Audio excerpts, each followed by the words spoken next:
ہم اپنا آج کا سبق شروع کرتے ہیں۔ اعوذ باللہ من الشیطان الرجیم، بسم اللہ الرحمن الرحیم۔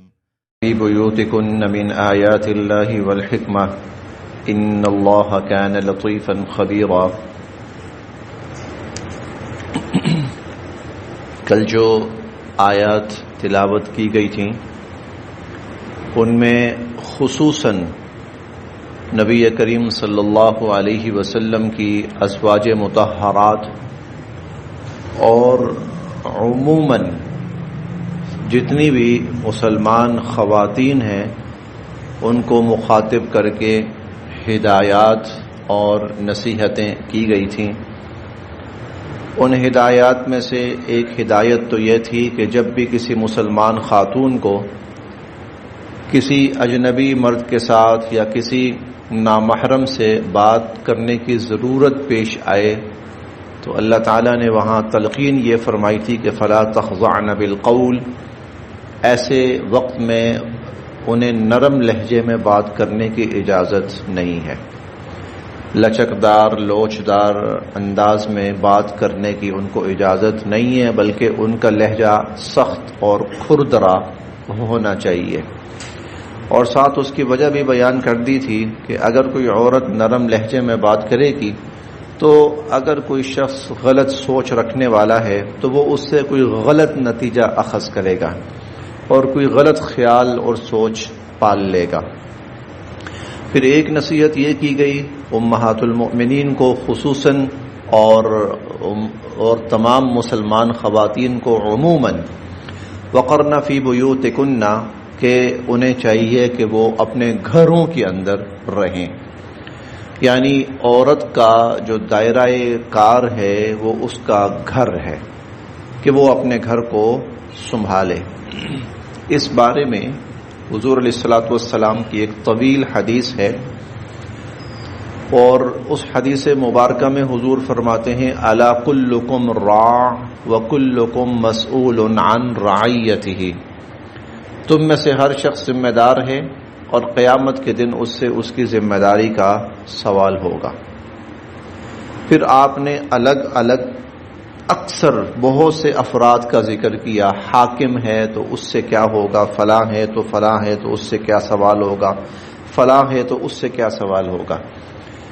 اسی گفتگو میں حضور نے فرمایا وَالْمَرْأَةُ رَاعِيَةٌ فِي بَيْتِ زَوْجِهَا وَوَلَدِهِ وَمَسْئُولَةٌ عَنْهَا، کہ ہر عورت یعنی ہر عورت وہ اپنے خامن کے گھر اور اس کی اولاد کی ذمہ دار ہے، اور قیامت والے دن اس سے اس کے بارے میں سوال ہونا ہے۔ یعنی اس نے اپنے خاوند کا گھر سنبھالا، گھر کی حفاظت کی، گھر کو آباد رکھا، اولاد کی تربیت کی، فکر کی، خیال رکھا، تو عورت کا جو دائرہ کار ہے وہ اس کا گھر ہے۔ اور اس حوالے سے حضور علیہ الصلوۃ والسلام کا ایک فرمان یہ بھی ہے کہ عورت اللہ کے سب سے زیادہ قریب اس وقت ہوتی ہے جب وہ اپنے گھر کی چار دیواری کے اندر محفوظ ہوتی ہے۔ تو بہت سارے فرامین ہیں حضور علیہ الصلوۃ والسلام کے جو اس حقیقت کو لوگوں کے سامنے واضح کرتے ہیں کہ عورت کا اصل دائرہ کار جو ہے وہ اس کا گھر ہے۔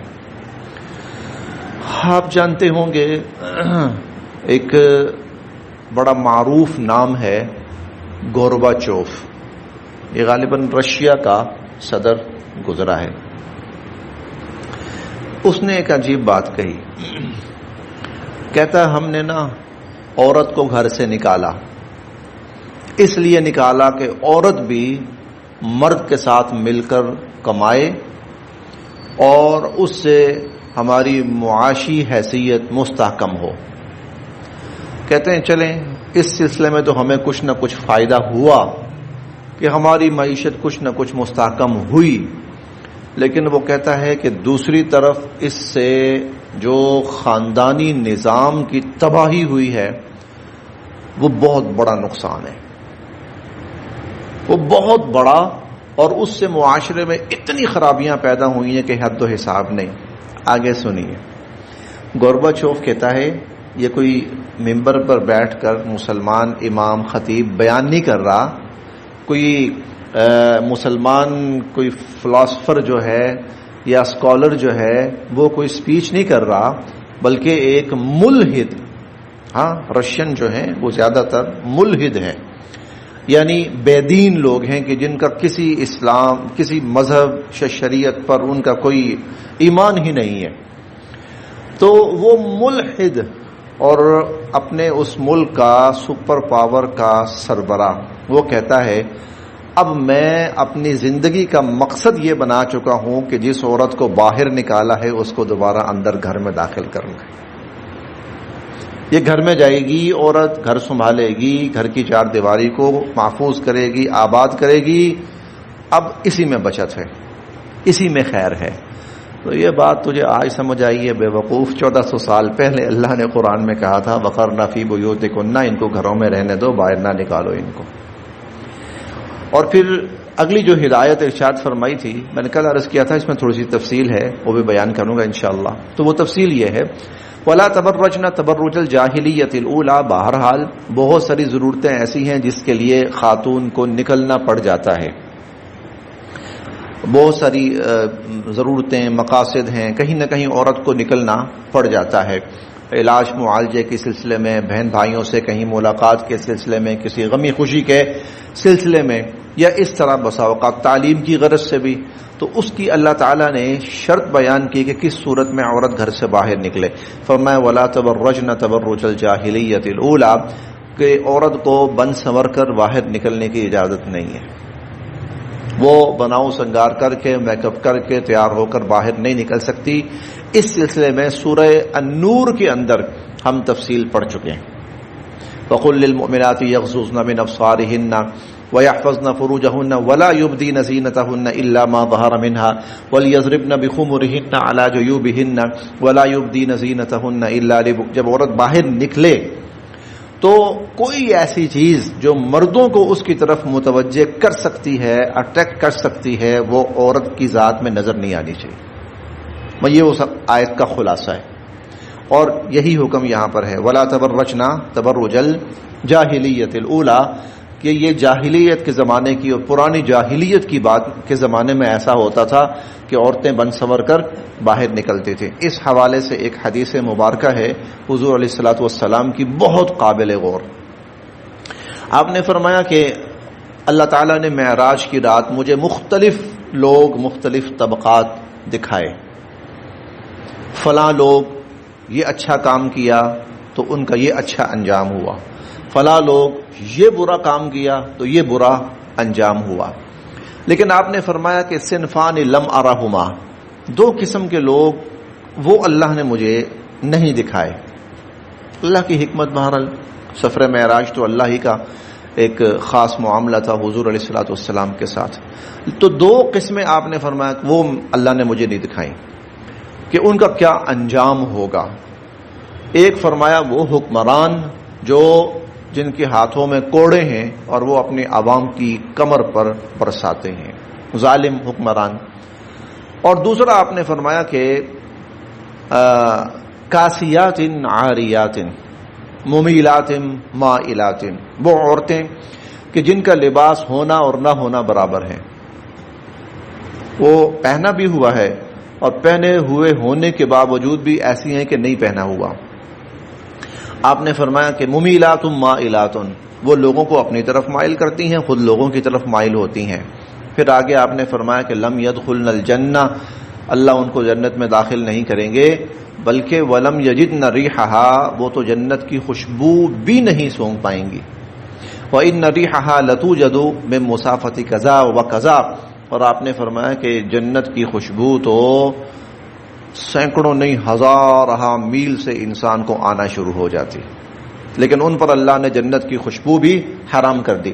وَلَا تَبَرَّجْنَ تَبَرُّجَ الْجَاهِلِيَّةِ الْأُولَىٰ، یہ جو کچھ ہمیں کوئی عجیب و غریب الٹے سیدھے نعرے سننے کو مل رہے ہیں نا، یہ جاہلیت ہے، یہ جاہلیت ہے۔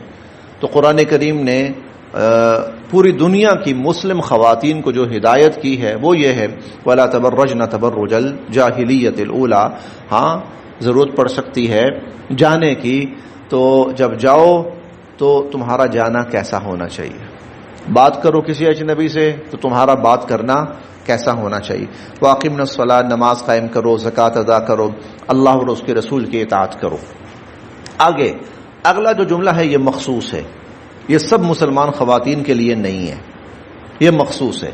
انما یرید اللہ لیذھب عنکم الرجس اہل البیت، کہ حضور علیہ الصلوۃ والسلام کے گھرانے کی جو خواتین ہیں تو اللہ چاہتے ہیں کہ اللہ ان سے ہر قسم کی خامی کو دور کر دیں، وَيُطَهِّرَكُمْ تَطْهِيرًا، اور اللہ پاک تمہیں بالکل پاک صاف کر دے۔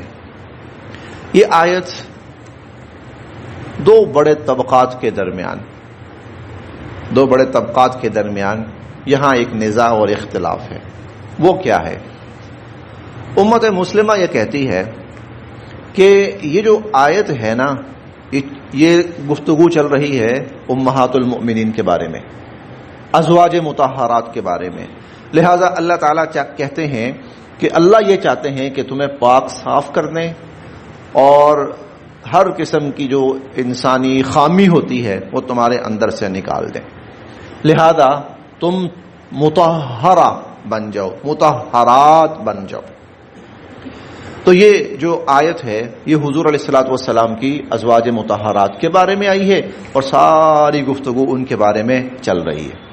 البتہ حضور علیہ الصلوۃ والسلام اس آیت کے نزول کے بعد تشریف لائے، حضرت علی رضی اللہ تعالی عنہ ان کو بلایا، سیدہ فاطمہ الزہرا رضی اللہ تعالی عنہ ان کو بلایا، حضرت حسن اور حسین ان کو بلایا، اپنی چادر ان کے اوپر ڈالی اور فرمایا کہ اللہم ہؤلاء اہل بیتی فطہرہم بہ، یا اللہ یہ بھی میرے اہل بیت میں ہے، اے اللہ وہ جو آیت تطہیر آپ نے نازل فرمائی ہے اس میں ان کو بھی شامل فرما لیجیے۔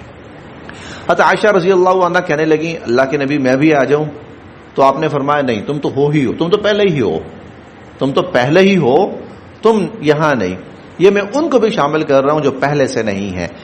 تو اہل امت مسلمہ کا موقف یہ ہے کہ یہ جو آیت تطہیر ہے حضور علیہ الصلوۃ والسلام کی ازواج مطہرات اور حضور علیہ الصلوۃ والسلام کی اولاد طیبات، ان سب کے لیے، آپ کی ازواج بھی شامل ہیں، حضرت فاطمہ بھی شامل ہیں، حضرت علی بھی شامل ہیں، حضرت حسن و حسین بھی شامل ہیں۔ لیکن اس حوالے سے جو دوسرا طبقہ ہے اہل تشیع کا، وہ کہتے ہیں یہ صرف اور صرف، جس کو وہ پنجتن پاک کے نام سے کہتے ہیں، کہ اس میں صرف 5 افراد شامل ہیں، حضور علیہ الصلوۃ والسلام، حضرت علی، حضرت فاطمہ، حضرت حسن و حسین۔ جی وہ، لیکن یہ قرآن کا جو متن ہے ظاہراً وہ بتا رہا ہے کہ یہ ازواج مطہرات کے بارے میں ہے۔ ہاں حضور علیہ الصلوۃ والسلام نے دعا کر کے سیدہ فاطمہ الزہرا، حسن و حسین، علی المرتضیٰ رضی اللہ تعالی عنہم، ان کو بھی اس فضیلت میں شامل کیا ہے۔ تو یہ بات کلیئر ہو جاتی ہے یہاں پر نا، قرآن پڑھنے سے ہی کلیئر ہو جاتی ہے کہ اصلاً ان کے لیے ہے ازواج مطہرات، یہاں پر کہیں پر بھی اولاد کا ذکر نہیں ہے، یہاں کہیں پر بھی اولاد کی اولاد کا ذکر نہیں ہے، یہاں کہیں پر بھی داماد کا ذکر نہیں ہے، یہ صرف جو گفتگو چل رہی خواتین کے حوالے سے اصلاً ازواج مطہرات، آیت تطہیر ان کے لیے ہے، پاک صاف ان کے لیے ہیں۔ ہاں البتہ حضور نے دعا کی اور دعا کی برکت سے اللہ پاک نے ان کو بھی اس میں شامل کر دیا۔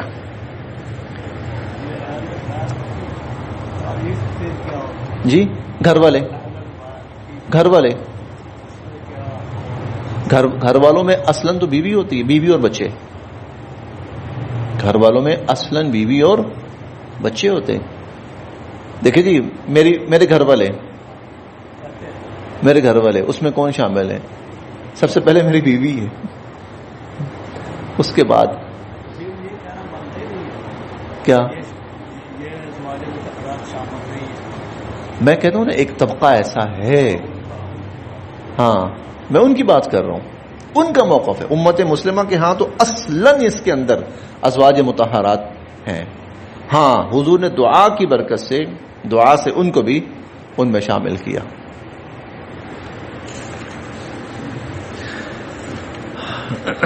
آگے دیکھیے جی، وَاذْكُرْنَ مَا يُتْلَىٰ، اب آج کا سبق شروع ہوتا ہے۔ وَاذْكُرْنَ، اور اے ازواج مطہرات اے نساء النبی، وذکرنا، تم یاد رکھو، ما یتلا، جو تلاوت کی جاتی ہیں، فی بیوتکن، تمہارے گھروں میں، تمہارے گھروں میں جو تلاوت کی جاتی ہیں، من آیات اللہ، اللہ کی آیات، والحکمہ، اور حکمت و دانائی کی باتیں، جو تمہارے گھروں میں تلاوت کی جاتی ہیں ان کو یاد رکھو۔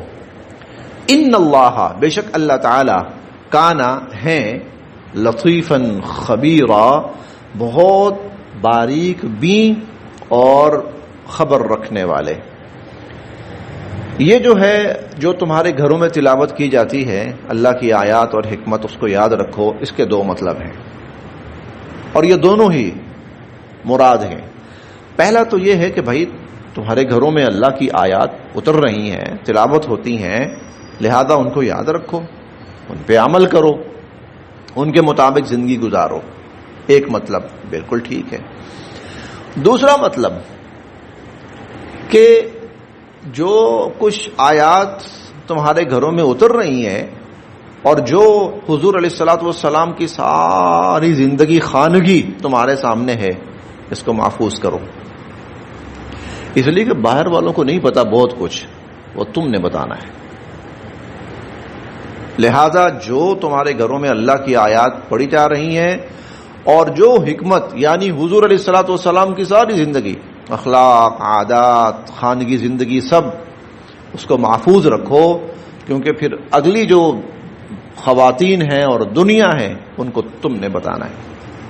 اسی لیے حضور علیہ الصلوۃ والسلام کی ازواج مطہرات سے دین کا بہت بڑا حصہ منقول ہے، اور خاص طور پر اس میں سیدہ عائشہ رضی اللہ تعالی عنہا، ان سے تو اسلام کا بہت ہی بڑا حصہ منقول ہے کہ گھر میں حضور ایسے ہوتے تھے، گھر میں یہ معمول تھا، گھر میں ایسا تھا، گھر میں یہ کرتے تھے، نماز گھر میں ایسے پڑھتے تھے، ہمارے ساتھ طرز عمل یہ ہوتا تھا، ہمارے ساتھ معاملہ یہ ہوتا تھا، یہ سب۔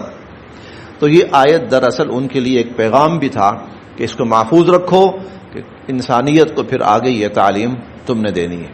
اس لیے کئی دفعہ صحابہ کرام جہاں پھنس جاتے تھے نا، وہاں آتے تھے عائشہ رضی اللہ عنہ کے پاس، اما جان یہ مسئلہ ہے، تو کیا ہدایت ہے، کیا حل ہے، پھر وہ تعلیم دیتی تھی، بھئی اس کا یہ مطلب ہے۔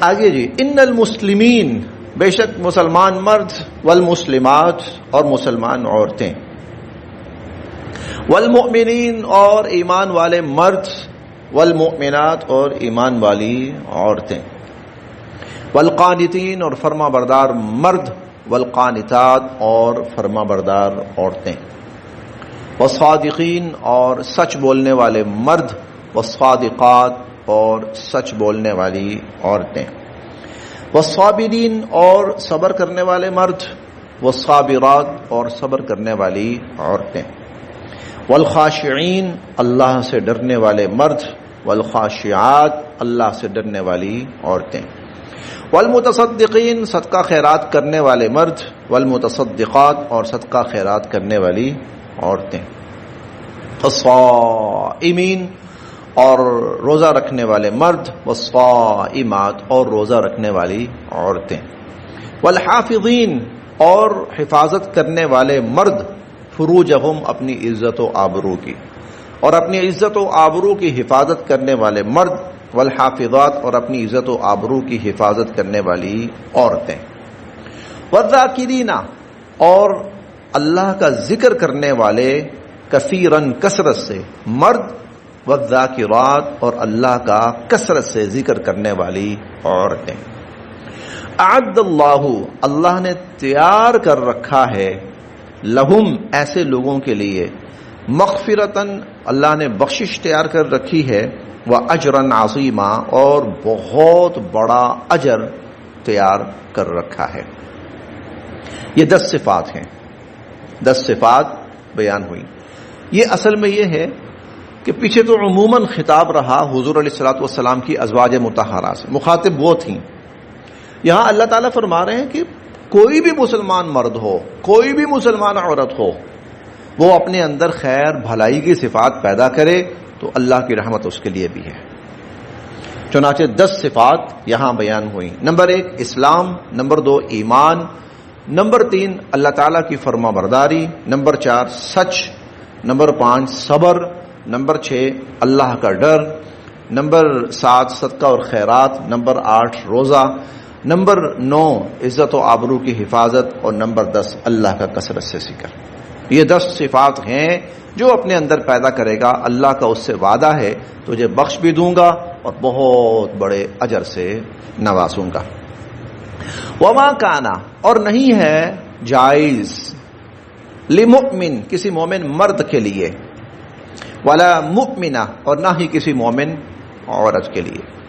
نہ کسی مومن مرد کے لیے جائز ہے اور نہ کسی مومن عورت کے لیے جائز ہے، اذا کہ جب قضا فیصلہ فرما دیں، اللہ ورسولہ اور اس کا رسول، جب اللہ اور اس اللہ کا رسول کسی فیصلہ فرما دیں، امرن کسی کام کا فیصلہ فرما دیں، حکم فرما دیں، تو پھر ان کے لیے جائز نہیں ہے ان یکونا کہ ہو لہم ان کے لیے الخیارہ اختیار من امرہم ان کے اس معاملے میں.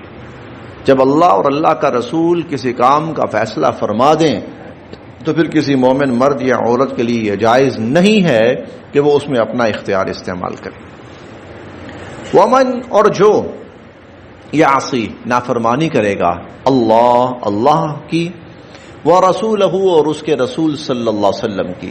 ومن یعص اللہ ورسولہ اور جو اللہ اور اس کے رسول صلی اللہ علیہ وسلم کی نافرمانی کرے گا، فقد تو یقیناً ضل وہ جا پڑا، ضلالا مبینہ بہت بڑی گمراہی میں، وہ پھر بہت بڑی گمراہی کا شکار ہو گیا. یہ یہاں سے اللہ تعالی وہ معاملہ شروع فرما رہے ہیں جس کے بارے میں ہم نے پڑھا تھا کہ منہ بولے جو بیٹے ہوتے ہیں وہ حقیقی بیٹے نہیں ہوتے.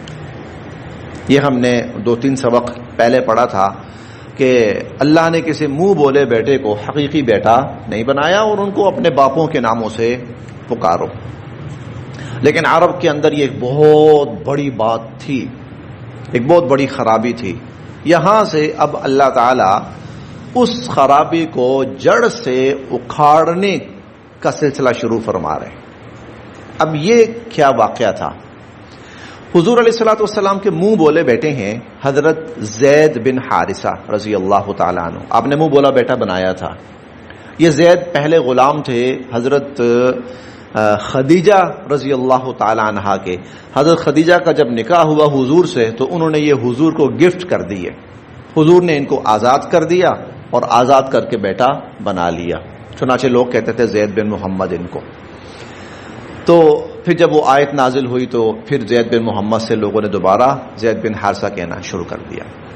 حضور نے ان کے نکاح کے لیے پیغام بھیجا اپنی پھپھی کے گھر، اور پھپھی ذات بہن تھی، اس کا نام تھا زینب بنت جحش. زینب بنت جحش اس کا نام تھا. اس کے لیے نکاح کا پیغام بھیجا کہ بھئی یہ میرا منہ بولا بیٹا تھا زید، اس کے نکاح کا میں پیغام بھیج رہا ہوں. کچھ فرق تھا ان دونوں کے درمیان. فرق یہ تھا ایک تو حضرت زینب قریش کے خاندان کی تھی اور یہ غلام تھے، غلام سے آزادی ملی. پھر وہ مالی اعتبار سے بھی بڑے مستحکم تھے، یہ بالکل خالی ہاتھ. حضرت زینب رضی اللہ عنہا ماشاءاللہ بہت حسن و جمال والی تھی، اور حضرت زید جو تھے وہ ایک طرح سے آپ کہہ لیں کہ حبشی جس طرح ہوتے ہیں نا، اس طرح کی کالی سیاہ رنگت سی. تو جب یہ پیغام گیا نا تو حضرت زینب اور ان کے بھائی حضرت عبداللہ، یہ دونوں پھپھی زاد بہن بھائی تھے حضور علیہ الصلوۃ والسلام کے. انہوں نے کہا جی ہمیں رشتہ قبول نہیں،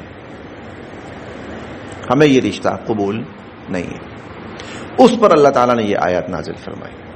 اصل میں چونکہ اس رشتے پر آگے چل کر ایک بہت بڑا فیصلہ ہونا تھا، اس رشتے پر آگے چل کر ایک بہت بڑا، اس لیے یہاں اللہ تعالیٰ نے سخت الفاظ استعمال فرمائے.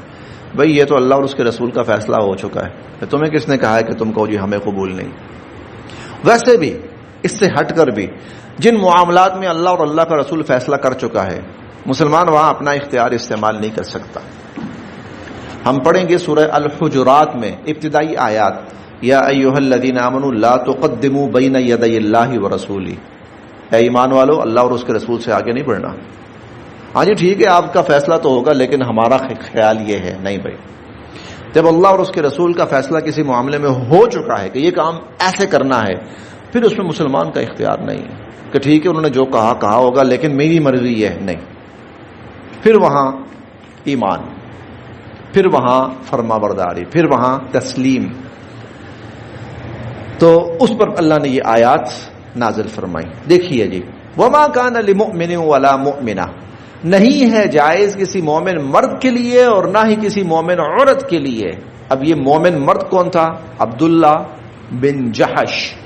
اور مومن عورت کون تھی؟ زینب بنت جحش، یہ بہن بھائی جنہوں نے کہا تھا جی ہمارا اس میں نہیں ہمیں قبول.